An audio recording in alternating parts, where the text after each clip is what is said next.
15 reasons why the British royal family loves Scotland.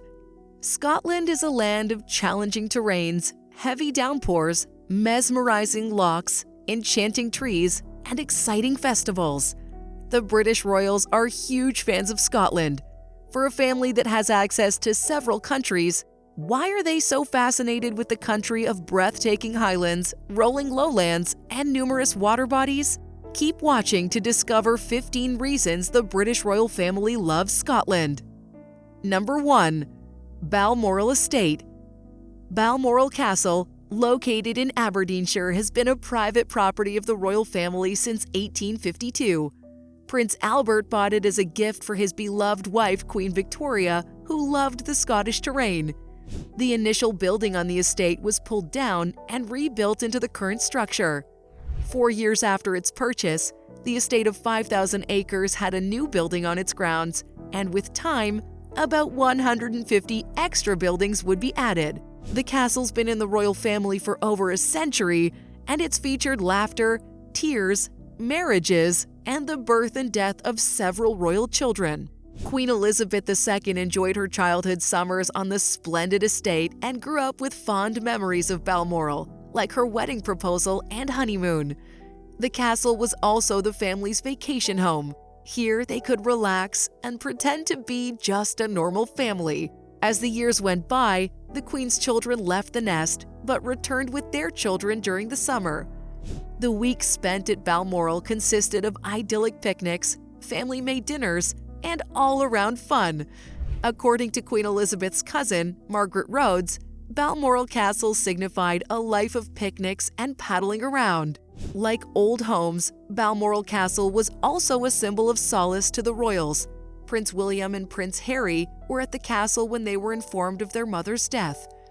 Queen Elizabeth II retreated to her Scottish getaway to mourn the loss of her husband, Prince Philip.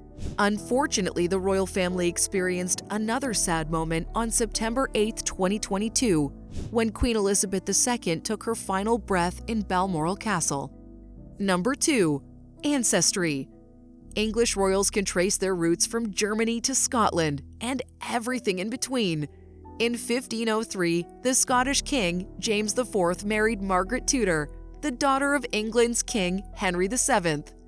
Their union resulted in the birth of James V of Scotland, who sired Mary, Queen of Scots. Queen Mary birthed James VI of Scotland, who eventually acceded to the English throne in 1603 after the death of the unmarried Elizabeth I. So, as the great-grandson of Margaret Tudor and James IV, he became the first sovereign to govern 3 kingdoms: Scotland, England, and Ireland. His accession to the English throne was described as the union of the crowns. Since he died in 1625, his descendants have been reigning over the UK. The Queen Mother, Queen Elizabeth II's biological mother, is a direct descendant of one of Scotland's noble houses. According to the Royal UK website, the Bowes-Lyons, the Queen Mother's birth family, are descendants from the Royal House of Scotland. Number 3. The scenery. Scotland is the land of breathtaking wonder. From the impressive castles to the glistening lochs, it's no wonder the royals are fascinated with this vista of splendor. The diversity of physical features displayed in Scotland's landscape is astonishing. There are picturesque mountains, serene glens to enjoy, and mythical forests to explore. And let's not forget the moorlands, the stunning coastline dotted with captivating islands and rolling lowlands. An individual cannot thoroughly enjoy the Scottish landscape with only one visit, so the royal families made it a routine to visit Scotland once a year. It allows them to connect with nature and enjoy the privileges it brings. Even the Queen in her 90s explored the grounds in Balmoral. Number 4. Privacy. The British royals have several properties and estates in Scotland. While their London residences primarily have them front and center in the public eye, their Scottish estates offer them a place of comfort and privacy. In Scotland, their royal duties are reduced, and they have more time to spend with family and friends. Before her death, the late Queen would travel to Scotland in late July and reside there till October.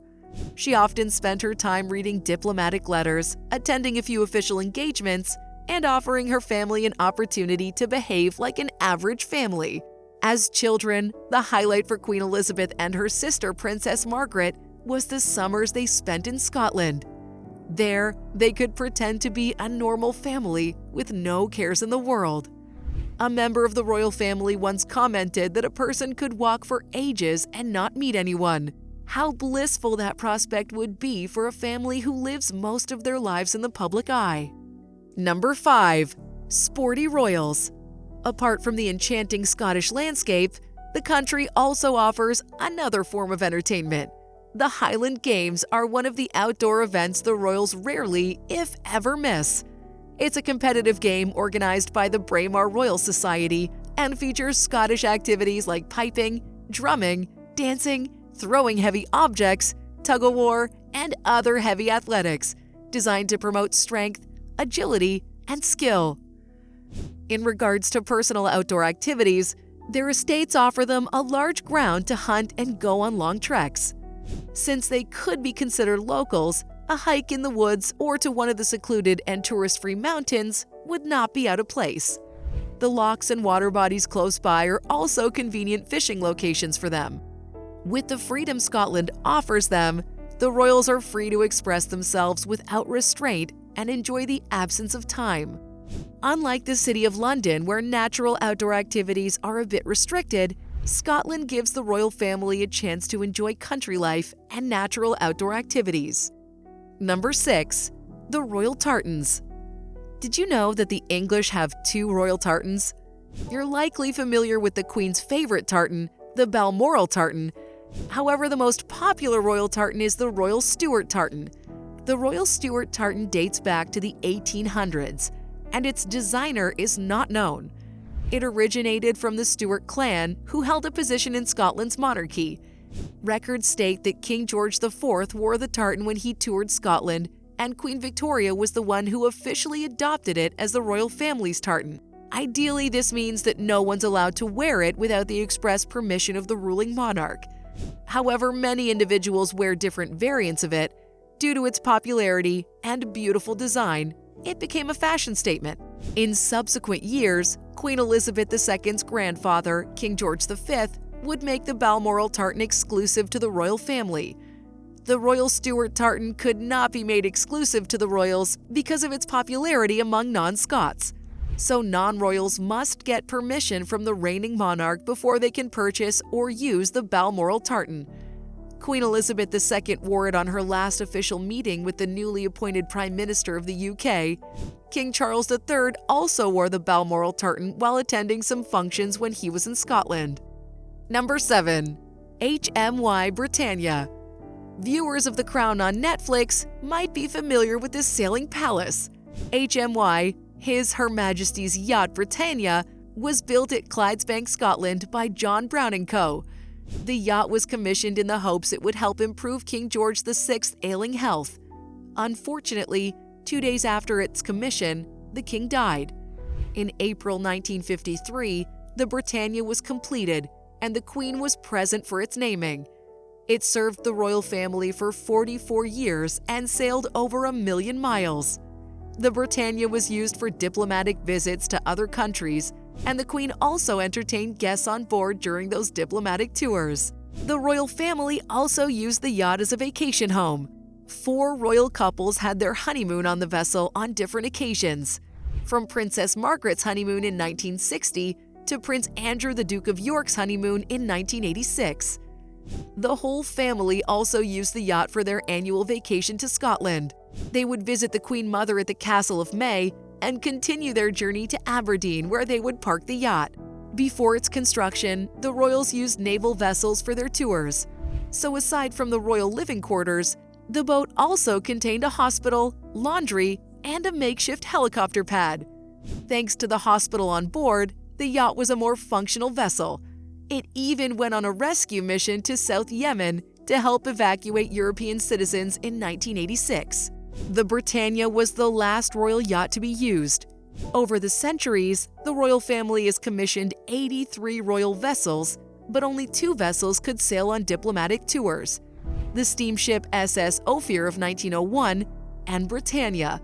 the royal yacht of 1953.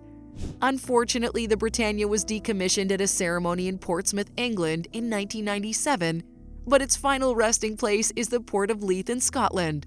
The yacht now serves as a floating tourist attraction and event center. Zara Phillips, the Queen's granddaughter, used the ship for a pre-wedding party in 2011. Number 8. Scottish traditions. There are several Scottish traditions and activities which the royals love and embrace. Some of these events are the popular Highland Games, the Gillies Ball, and the famous Burns Night celebrations. The Gillies Ball is a long-standing royal event held at Balmoral Castle in Scotland. Queen Victoria started the tradition in 1852 as a way to show appreciation to the royal staff, and the tradition stuck. According to royal family chef Darren McGrady, the first dance was the Dashing White Sergeant. After a series of dances, the royal family and their guests enjoyed the refreshments set up in the dining room. In Elizabeth, the Queen, The Life of a Modern Monarch, Sally Bedell Smith writes that the men wear black ties and kilts, while the women don their evening gowns with tartan sashes. The Gillies Ball is a private event, although the rule was slightly tweaked in 1971 in honor of Queen Elizabeth's marriage celebration of her Silver Jubilee. The ball was photographed and the Queen looked very happy. Years later, a documentary regarding that night was released to the public. The royals have also always participated in the annual Burns Night celebration of Scotland in January. During the pandemic in 2021, King Charles and Camilla celebrated the night by reading poems from Robert Burns, while Prince William and Princess Catherine sent an appreciation message to NHS staff in Dundee. The younger royals also offered a traditional haggis dinner. Number 9. The Edinburgh Military Tattoo. One of the popular events in Scotland is Edinburgh's Military Tattoo, usually held in August every year. The event has nothing to do with body ink, but a display of military bands, performers, and fireworks. This ceremony accommodates over 200,000 people and has recorded 100 million live viewers. The tattoo features music, dance, band parades, and the striking image of the lone piper against the backdrop of Edinburgh Castle. Performers and spectators from across the globe are welcome. The organizers of each annual tattoo have a different theme revolving around Scottish concepts. The royals have been honored guests at these events. The Queen was present at the inaugural ceremony of the tattoo, and King Charles and Prince William attended the event in 2017. Princess Anne is the royal patron of this, and she was present at the final rehearsals of the 2022 tattoo. Number 10. Royal Charities in Scotland. Members of the royal family are patrons and honorary members of several Scottish charities and organizations.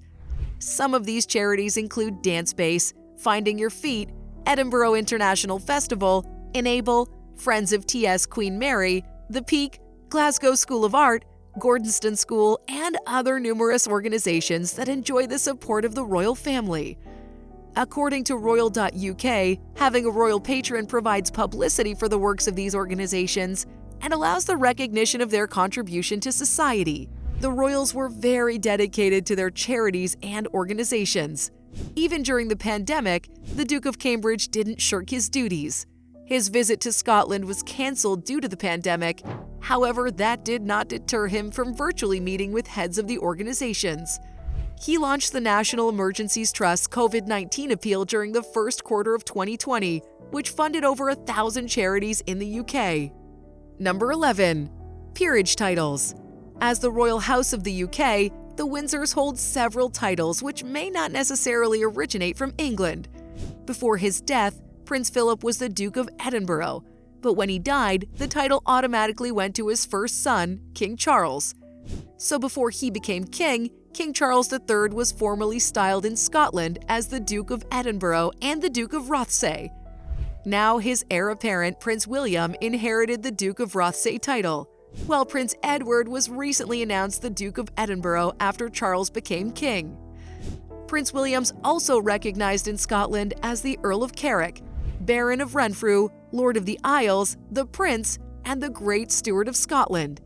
Prince Harry's also known as the Earl of Dumbarton in Scotland. Princess Anne doesn't have any royal titles in Scotland, but she's recognized as a Knight of the Order of Thistle. Prince Andrew's known as the Earl of Inverness in Scotland. The wives of each prince mentioned above, except Queen Elizabeth II, hold the feminine version of their husband's title. Number 12. University Sweethearts. In 2001, Prince William met Princess Catherine at the University of St. Andrews in Scotland. The duo quickly became good friends, and after a year, they started dating. In 2010, Prince William told The Telegraph that after spending more time together, they realized they had similar interests. After their second year, the couple started living together. The pair graduated from university in 2005. Prince William bagged a degree in geography, while Catherine got her degree in art history. They had a brief breakup in 2007, but got back together in the summer. Finally, Prince William popped the question during their Kenya vacation in 2010, and the couple tied the knot in the first quarter of 2011. A decade after their marriage, the lovebirds are the proud parents of 3 adorable children. Number 13. Whiskey. The royal family loves a good Scottish whiskey. Queen Elizabeth II and her sister Princess Margaret shared a fondness for the famous grouse. It's a blended whiskey produced at the Glenturret Distillery in the Highlands of southern Scotland. In the 1980s, the Queen granted the famous grouse a royal warrant. This gives the distillery access to offer its services to the monarchy. Princess Margaret loved the drink so much that she took it on her overseas tours. The Queen also has a distillery located at Balmoral Estate. The distillery, which was called Royal Lochnagar, was granted a royal warrant by Queen Victoria in 1848. King Charles III also inherited his mother's fondness for whiskey, but favors Laphroaig. The king's also gifted foreign dignitaries a bottle of Laphroaig, and he's a member of the Laphroaig Appreciation Society. Number 14. Support for Scottish industries. The British Royals are also strong promoters of several sectors in Scotland. In a tribute to the late Queen, NFU Scotland President Martin Kennedy said, "We fondly remember her long-standing enthusiasm and support for farming, rural life, and the countryside, and her patronage and visit to the Royal Highland Show. For her Platinum Jubilee, the Queen initiated a tree planting initiative. She was also an excellent livestock breeder, and she was the patron of various agricultural organizations. Some of these organizations include the Royal Guernsey Agricultural Society of Scotland and the Royal Horticultural Society of Aberdeen." In April 2016, the Palace of Holyrood House in Edinburgh, Scotland, was open to the general public for a fashion exhibit. The Royal Collection Trust revealed that the outfits on display in Scotland represented significant events in the Queen's life and reign. Her Majesty's support of British craft, design, and tartan in a royal dress. Number 15. The British Royals face many public pressures due to their status. The tight schedule they have and the protocols they need to follow in London are just glimpses into their restricted lifestyle. They may be royals, but they're also human. So how do they get away from it all to enjoy some much-needed downtime? According to Habitat.org, a home is a haven and comfort zone, a place to live with our families and pets and enjoy with friends. It's a place to build memories where we can truly just be ourselves. For members of the royal family, especially the late Queen Elizabeth II, Scotland is considered one of their homes. The younger generation has identified Scotland with a sense of belonging and authenticity. The royals have a deep connection with the land, culture, and history. Vacations and visits to Scotland are associated with warmth and a rare opportunity to behave like an average family. Do you know any other reasons why the royal family loves Scotland? Let us know in the comments section below. If you enjoyed the video, please like it and share. And as always, thanks so much for watching.